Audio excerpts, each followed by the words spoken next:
Welcome to my budget deck channel where I try to make decks as cheap and playable as possible. So if this is something you'd be interested in, then why not subscribe? I'm finally back after a long pause of personal stuff and sickness as usual, apparently. And you can still hear it by my voice, but don't be distracted by this. I came up with a variant that will let veteran DDD players look very concerned, but this is the cheapest version I could find that I could come up with that you can still play. That's not terrible. Like, that has plays, that has recurring plays as well, and where you don't have to invest into like crazy amount of super rares and ultra rares, because DDD is very expensive because it's a very complex deck and it needs play starters and whatnots, and all of them are super rare and all the good cards are super rares, and surprisingly you don't need that many ultra rares actually, but the super rare count, Yugioh, is incredible. And I tried to circumvent this with going a few different routes, maybe, and I'll be talking about what I did. First of all, triple Savant Kepler, because this card is, well, it's very good, searches you multiple different play starters, mainly any kind of DDD monster over searching your other contracts, but these contracts can be very nice. There's obviously a multitude of contracts you can play. Most people only play like two different ones, from I feel like three different ones if you count the field spell, because that's kind of like a combo extender at times. But there are some ones that I want to mention here. Dark Contract with Errors, a card that is quite good against trap decks. So theoretically, if you want to be playing it, if you want to be playing DDD to the full extent, the most pure version of it, and don't want to scram in hand traps or other kind of shenanigans, this card is definitely a card to consider because it can be very helpful. But obviously, if you go first and you don't know what your opponent's playing, then going for this card can be a bit strange, because obviously if your opponent then doesn't play a trap deck, then it's kind of wasted. And another card that I found to be better than it sounded like, even though it sounds quite good, but well, more situationally good against certain decks, is the Dark Contract with Eternal Darkness. And this basically stops your opponent from targeting monsters on the field with spell trap effects, tribute them for a tribute summon, and be able to use them as materials for a fusion, synchro, or Z summon. It only works for monsters on the field, so for fusion that really does significantly little. Also doesn't stop link summoning, which Hulk has got now, so maybe we'll be seeing more of the synchro or Z summoning these days. But other than that, this card is actually quite neat though, and you have to have two DD cards in your Pentium zones. If I'm not mistaken, the DDD ones also work, so if you have Oblivion and King Abyss, that should also work, because that also counts as a DD card while being a DDD card. But any veteran DDD players, correct me if that is wrong. This card can be quite nice, but obviously a lot of the end boards that DDD can usually make will be better than searching out this card, so most people would not be playing it. But if you want to be a tiny bit annoying, this can actually be, in a best of one specifically, can actually be a tiny bit annoying. So if you want to be playing it, then think about that one. We're on one Necro Slime. You could go for multiple, but I felt like one is enough in the specific version. We only run like 3 summonable monsters that you can do, and you already have different ways of using fusion summoning in this deck, so I felt like one should be fine. Triple Lamia, because this is kind of a play starter, it's a bit of a bad one. Usually you want to run maximum of one, maximum. Back in the days it was different, but these days maximum of one. But since we kind of need to get either stuff into the graveyard, or we need to get into our link monster, this is one of the better ways to do it, sadly. So yeah, be that as it may. A DD Swirl Slime is a card that is very, very good, so you want to be running this at 3. This is why I have this on here as well. If you have 3 of this, if you have 2 of this, this card needs to be played, because this starts your plays, and this can go into crazier things, also like Baron de Fleur, for example, because you'll mainly go into your DDD Flame King Genghis and then pop off from there. Also can summon a monster from your hand, which is also quite good to keep your combos going. So this is a very, very good card, and should be running it at 3, but decided to only go 1 card at 3 in the main deck, because you see you'll have so many super rares. I wanted to keep it under 10, so I tried to do it with this, and I decided to go for Gryphon as the super rare that I want to run at 3, because this card is a tiny bit better, I feel, a tiny bit better than Swirl Slime. So Pendulum Monster, first of all, very helpful for your Link monster. It's level 4, very helpful as well, and it has lots of effects. The searching, if it's someone from the graveyard, is great. the getting one card into the grave and then drawing another card can be very good, and the special summon exile from the hand is also very, very good. So yes, I decided this card was a tiny bit better than Swirl Slime for us, and yeah, that's why I decided to go at 3. You could say go for Dark Contract at 3, and then play like 1 Gryphon or 2 Gryphon and 1 Swirl Slime or something like that. But I felt I tried it out, but if the contract gets Ghost Ogre, for example, or Ash Blossom and whatnot, then you basically have nothing left.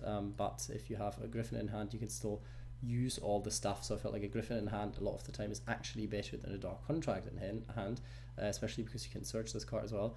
So I decided to do the ratios like this, but obviously you want to be playing 3 of this, you want to be playing 3 of this, and you want to be playing 3 of this. So if you have this, play it, but then you're very close to like a very competitive version of the deck anyway. There's not much budget wise you can still tweak with this then, but yeah, then you can cut stuff like Lamia to 1, for example, or lots of the other cards, because there's so much garbage in here in comparison to what you can be playing. Usually you play a lot more hand traps, with a lot more, I mean, like you do play some, but yeah, you'll have enough play starters then, because these are kind of your play starters. If you have this, you'll have like 10, 11, 12, which should usually be fine.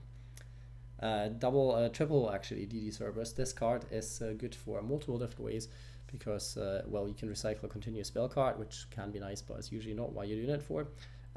What is nice about this card is actually that you can make 1 DD monster you control and make it level 4. Can be very important in this deck, because you want to be going into Wave King Caesar either to pop it to add one of your contracts to your hand, or so you can overlay it into the King Deus Machinex, because this is one of your boss monsters, and therefore this card is quite nice, being able to use up stuff like Kepler if you haven't already for your Link monster and whatnot. Then that is somewhat nice. Even though most of your monsters are level 4, you run a level 6 engine for your level rank 6 monster, so this can be helpful if you don't want to go into this and use Cerberus for that, because you can already see it's quite a pendulum focused deck, so you will be pendulum summon a few times. I decided to run 1 DD Berfomet because you can level modulate, so you can use your fusion monsters, for example, either make them level 6 or make them level 4, because they're level 7, which is very awkward because you don't have rank 7s in DD, even though you could easily make them. But you can use this for that, or for your Synchro monster, the level 7 one. So this card is actually better than it sounds like at the first grasp, but since it's not a pendulum monster, I only wanted to put it in at 1. Obviously a card that you don't need to play either, but it actually was more helpful than not, because with it you modulate a different level, use that for the rank 6 then, and or even for your Synchro, sometimes that can come in handy as well, making Lamia like a 7 to go with Kepler or something crazy like this. And then use this card for Wave King Caesar, so there's stuff like that you can do as well. Savant Copernicus, another card that as a play starter, you can send stuff to the graveyard like Lamia, like Swirl Slime, like Necro Slime, whatever you feel like, however your hand is looking. And this is level 4 as well, that if you go into the Link monster with it, then you can still pen summon it out and then do all kinds of other shenanigans. We have the Orthros, a very important card. Search it out with the Pendulum monster, because its Pendulum effect is quite important, but also it's a tuner level 4, so we can easily go into one of your rare ones, like the ultra rares that you have, into Siegfried, because this card is quite nice, and there's so many things Orthros can do with popping cards and spell trap removal, and it pops Wave King Caesar, so you can search contracts and so on. There's quite a lot of things you can actually do with that. We run 1 DD Evil, card that I've probably never seen play in its entire existence, but it's a level 4, it's a pendulum monster, and it's good against pendulum monsters, so it's sometimes, like just sometimes, this effect isn't terrible. Until 8 scale, which, I mean, this deck has quite a lot of high scales, don't get me wrong, but can be useful. Can't really, trust me, can be useful sometimes for the whole like rank 4 kind of thing, and want high monster count and whatnot. It's not terrible, I guess. DD Gryphon, already talked enough about this card. This card is very, very good. DD Proud Ogre. Now we get into the real jank, like the real jank. This card, in theory, somehow can go into the Link monster, because when it's normal summon, you can special summon 1 face up Dark Pendulum monster from your extra deck. It has its effects negated, usually doesn't matter, but in the later stages of the game, this card in theory can be one card rank 6 if you have loaded up on stuff like Savant Nikola, and it doesn't say it can special summon itself. So this is quite good as well. Locks you into DDs, but there's hardly anything else you're playing anyway, so it doesn't really matter. So this effect isn't terrible. Not much for going first, but pendulum summon it or discard it to the graveyard and then revive it with cards like Flame King Genghis and then go into the rank 6 yourself. So it's theoretically possible. So yeah, that's why you run it, but these are the kind of cards that you'd replace if you play better stuff. Could even play like Allure of Darkness and then have multiple different ways to get into your starting your opening plays. So technically people wouldn't really play these cards, but this is a budget deck version as cheap as possible, and as cheap as possible you have to make certain adjustments, and this is one of these adjustments. Savant Nikola is even worse actually, because the effect is terrible. It only works if you play like a deck that focuses on like the triple Ds, the main deck ones, which most of them I don't really like anyway besides Ragnarok. So yeah, it's a level 6, it's an 8 scale. We deal with that. We hope that we can use it as fusion materials and whatnot, get it to the graveyard, then summon it back with one of your many effects that revive, and hopefully you go into rank 6, because the rank 6 is actually quite strong, because I think now is as good as time for any talking about this one. When a spell, trap card, or a monster effect is activated that includes an effect that special summons a monster, so from anywhere, by the way, it's not in hand, so not graveyard, field, whatever. Not that that happens much in the graveyard, but if I'm not mistaken, technically this could stop the Luna Light trap card if you use it in the graveyard effect, so that would be quite nice. You can detach one material from this card, negate the activation if you do destroy that card. That's not adjusted. Then you can make one other DD monster you control, and this card gain 1800 attack until the end of this turn. Also amazing. It doesn't stop there. There's no once per turn, so you can use this effect twice actually to stop your opponent, so quite nice. And then if this card is sent, not just destroyed, if it's sent from the field to the graveyard, you can add one Dark Contract card from your deck to your hand. So this card is actually quite good for the fact that it's a rare. So I like to focus on it. I like to be like, oh yeah, this could be a boss that you can go into if you're playing a budget version, because it's not expensive. The level 6s aren't expensive really, and it's quite somewhat easy to go into this. And this plus like possibly a DD Headhunt or one Machinex as well, so it happens sometimes. It's quite a good board in my opinion. So yeah, or even just with like Siegfried or whatnot. So it works. Like it's not terrible. So I felt like focusing on that in the budget variant was something that actually I found was quite nice and worked out quite well.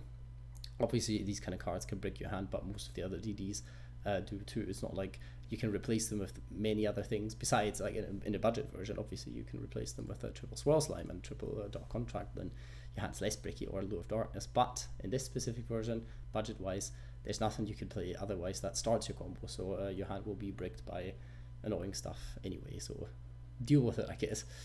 We are on one Oblivion King Abyss Ragnarok, because this card is searchable, pendulum scalable from deck, so it's quite nice to run this card at least at 1, because it's like a nice revive effect.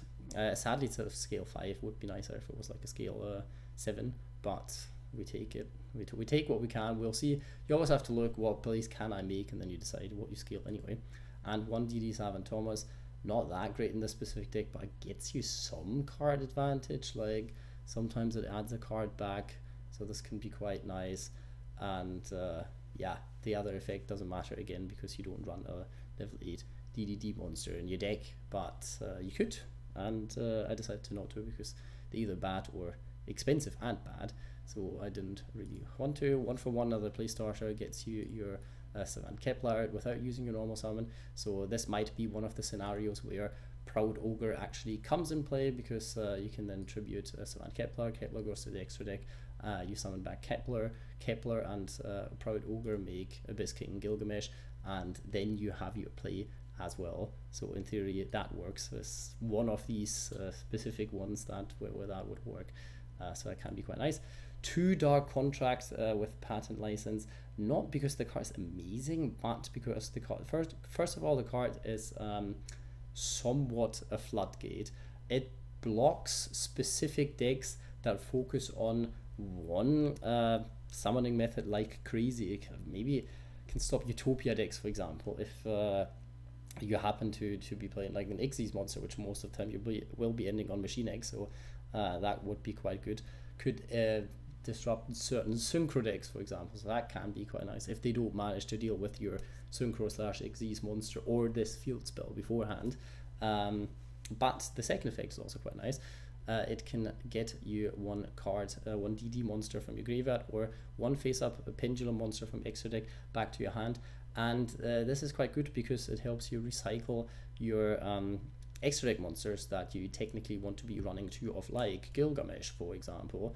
You would want to be running 2 of like Machinex, which will never really hit the graveyard, so this doesn't really work. But most importantly, Flame King Genghis, for example.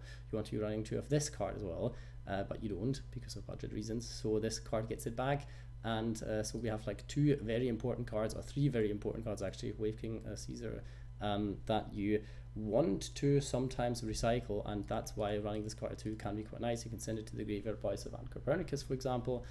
Orthros comes to mind popping it, so this card is actually more important than it looks like just because of its second effect already. And also you can easily pop it with Machinex, because Machinex effect it still counts. It doesn't say like you have to destroy 1 dark contract card, not continuous spell or trap card, so that works as well. And then you still get the effect because this card is sent to the graveyard, which is quite nice as well. We already talked about dark contract with the gate, very good card, search to any DD monster, so that is quite nice. This card is another like play starter-ish thing. It's a worse Swirl Slime. Basically, you usually run this card at 1, but we run it first of all for Machinex, second of all to get Genghis out, and with Genghis out you can hopefully do some other kind of plays then. Usually sometimes it's quite nice to just go into Oracle King Dark, or into Super Doom King Purple Armageddon, name never ends, because this can fuse with the monsters from the graveyard, so this is quite nice as well to have like as an extender at the end and stuff, because you, if anything fails, you can always get Machinex over Oracle King Dark, and then just you know, pop the Dark Contract with the Swamp as well and use Machinex's effect, so it's not terrible. Sky Striker Mecha Eagle Booster, a card that sounds like it shouldn't be here, but if you do not have Called by the Grave, probably Crossout Designator, but mainly Called by the Grave, then you can play this card, because most of your combos will be DDD Abyss King Gilgamesh, and a lot of the time in this specific variant you will not have any other monsters on board but Abyss King Gilgamesh. If your opponent then would want to stop this card, you can say, nah bruv, we're not stopping this card today. I don't control any monsters in my main monster zone, and this card is unaffected by card effects this turn except zone. So swoop, and yeah, that is helpful, and your opponent wastes a hand trap, and you actually get to do your stuff, so this can be quite nice. Obviously not the best, but for budget things this card actually works, and worked quite well in the Nordic version as well. And DDD Headhunt, because it's searchable and it's quite some nice disruption. For the extra deck, 1 or run 2 of this, only run 1, so yeah, very good starter and extender. Oracle King, quite nice card, just because of the fact that you can easily make it. And this card can be quite nice in the grind game, because you run triple Dark Contract with the Swamp, and your graveyard will fill up, so this will be coming into play one way or another. DDD Gust King Alexander is in here because of your level 6 package and Lamia that you run, so you can always go into this card. It's not great, but I can get level 4 back, stuff like Berfomet for example, and then you can go into crazy stuff maybe afterwards. It can get your Gryphon back, since it doesn't negate the effects. You can use this effect then, and stuff happens. It's not great, but it gives you Synchro on board for Dark Contract with Patent License sometimes, or put Machinex over it. It's these kind of things. Curse King Siegfried, very strong card. Don't think I have to explain why that is. Could go into this card sometimes. You can summon it off of Gilgamesh's effect. It's strong. It gives you targeting protection. Yeah, sometimes good. Wave King Caesar, very strong card. I run another rank 4. You can play whatever you want in there. Zeus comes to mind. Zeus is a very good card. This is just a rank 4 because you run so many level 4s. Double this because this can come up double. Weirdly, it's a water monster, but I mean, we take that. 1 level 7 if you happen to have lots of level 7s, which can come in handy. Then this card might be the card you want to be playing. Well, this is one of the first cards you can cut. And 1 occasional link monster that does something sometimes. It did win me 1 game one time in testing, so I felt like, yeah, it's okay.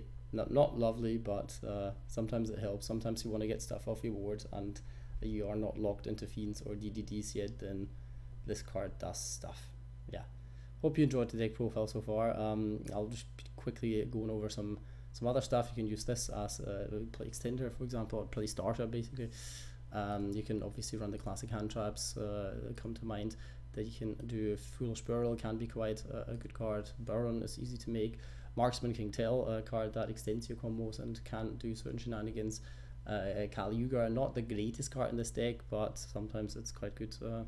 On the crack bag, you can go into these kind of cards, but I felt like it's not really useful. Dawn Dragster's a card, obviously Flame Hiking Genghis, a card that you can, should be playing possibly, because also this card has like the special summon 1 card back effect, and yes, it's probably a bit better than Super Doom King, but you know, ultra rare and not ultra rare, what we're taking here. And another card you could play if you don't have hand traps, but you want to cut certain things and to go for more of a version that can go second and go first and so on, then Forbidden Chalice is probably your go here. So leave a like, comment, subscribe, but most importantly, I hope you have a good day.